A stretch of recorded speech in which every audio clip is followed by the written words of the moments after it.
जीवन में सबसे पहला काम, यदि हमें आत्म कल्याण के प्रगति पर जाना है, यदि भगवान की भक्ति करनी है, तो सबसे पहला काम करना ये पड़ेगा कि जो कुछ भी भगवान के विषय में सुना है अथवा जो कुछ भी भगवान के विषय में जाना है, उसे सत्य मानना प्रारंभ किया जाए।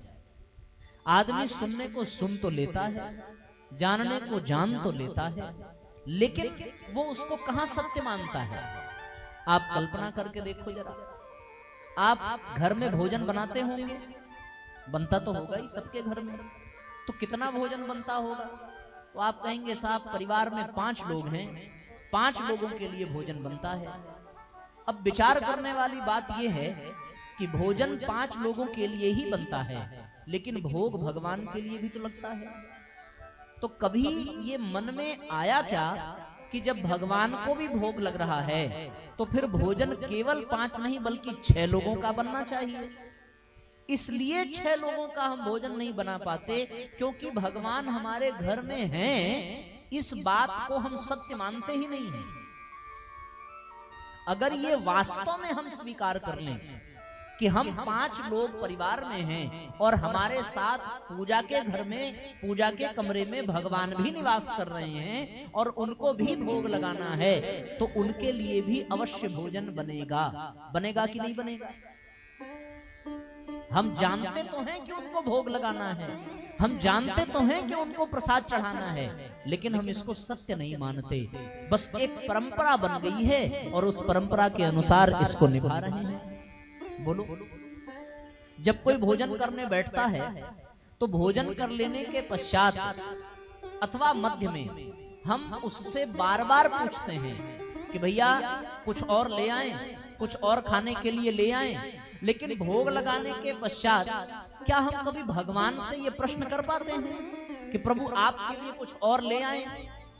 जब तक ये भाव मन में नहीं आएगा तब तक वास्तव में भगवान की प्राप्ति नहीं होगी।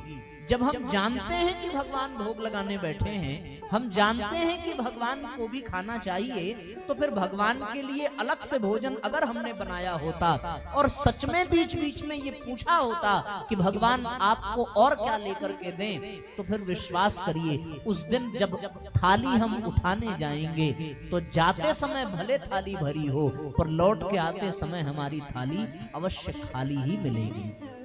हम सत्य मान नहीं पाते। जिन्होंने सत्य माना उनके सामने तो भगवान झूठे बेर भी खाने के लिए उपस्थित हो गए। हमारा प्रसाद, हमारा चढ़ाया गया भोजन झूठा कहां है? हम तो तरोताजा बना करके दे रहे हैं, लेकिन हम उस सत्य को मान नहीं पा रहे हैं कि सच में भगवान खाएंगे।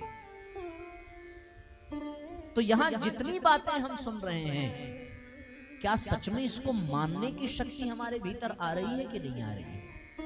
और यदि ये प्रश्न किया जाए तो जो परिस्थिति हमने अभी आपके सामने बताई, उसके अनुसार निष्कर्ष वास्तव में यही निकलेगा कि हम उसे सत्य मानते ही नहीं हैं।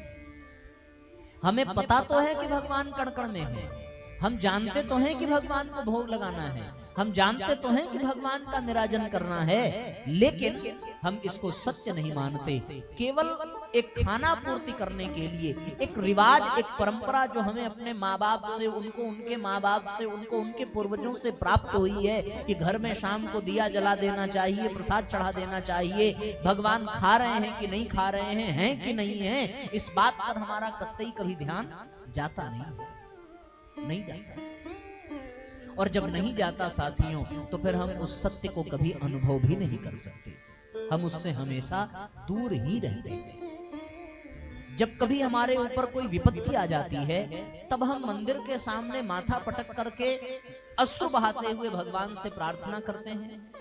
उस समय हमारा मन मस्तिष्क पूर्ण रूपेण इस सत्य को स्वीकार करता है कि भगवान मंदिर में बैठे हैं, लेकिन बाकी समय में हमें ये स्वीकार होता है क्या?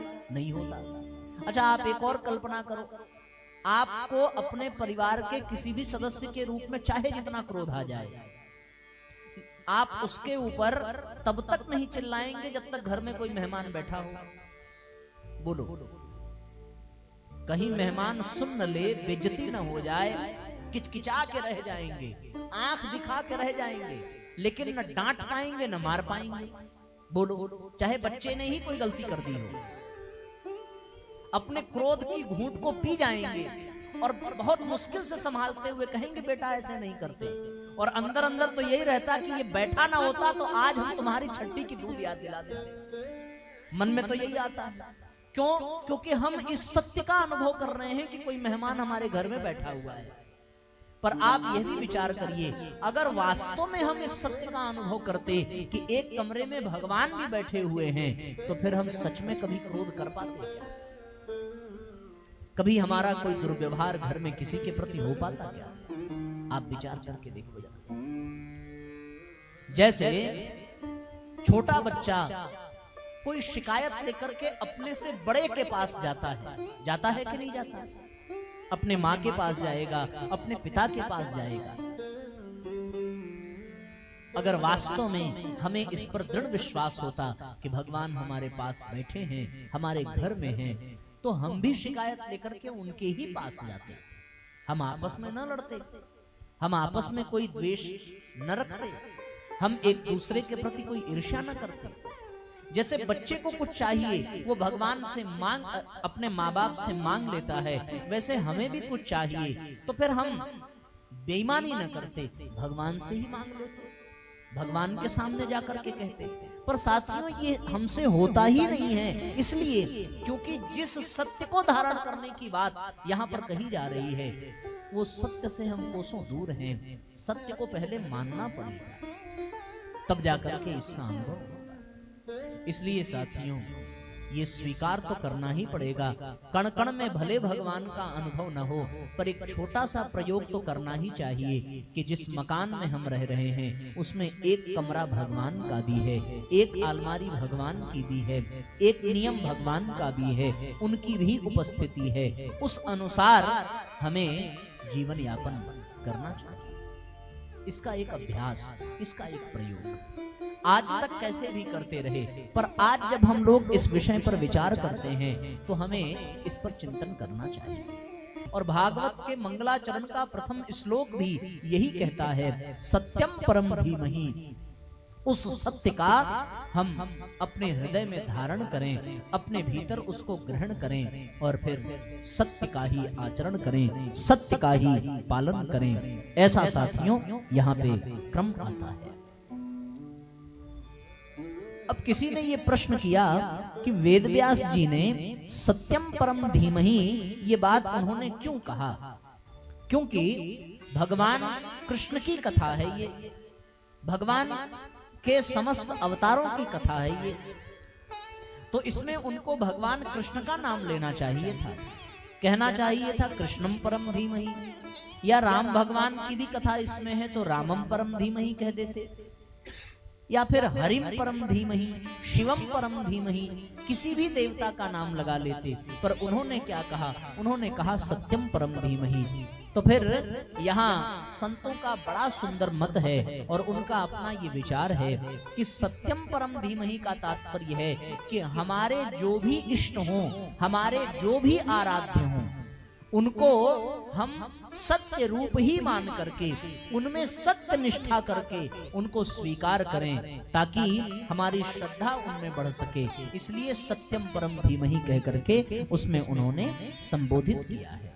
ऐसी परिस्थिति में साथियों हम सब लोगों को भी यहाँ पर सत्य के रूप में परमात्मा का ही अनुसरण करना चाहिए।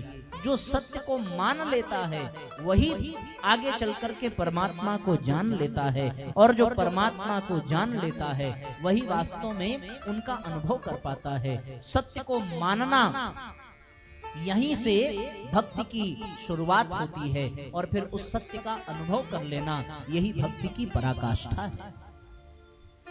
भागवत का शुभारंभ है उस सत्य को मानने से, और इसकी पूर्णता है उस सत्य का अनुभव करने से। जो ये मान लेता है कि हाँ वो सत्य है, तो वास्तव में वो साथियों उस सत्य का अनुभव कर लेता है। इसलिए यहाँ पर हम सबको इस पर विचार करना चाहिए। ऐसे परमात्मा जो पूर्ण सत्य हैं, उनको अपने जीवन में हम सभी धारण करें। भावपूर्वक उस परम पिता परमात्मा के श्री चरणों में अपनी श्रद्धा अर्पित करें और उनके सत्य स्वरूप को अनुभव करें, जो कण कण में है, जो हर क्षण में है, हर पल में है।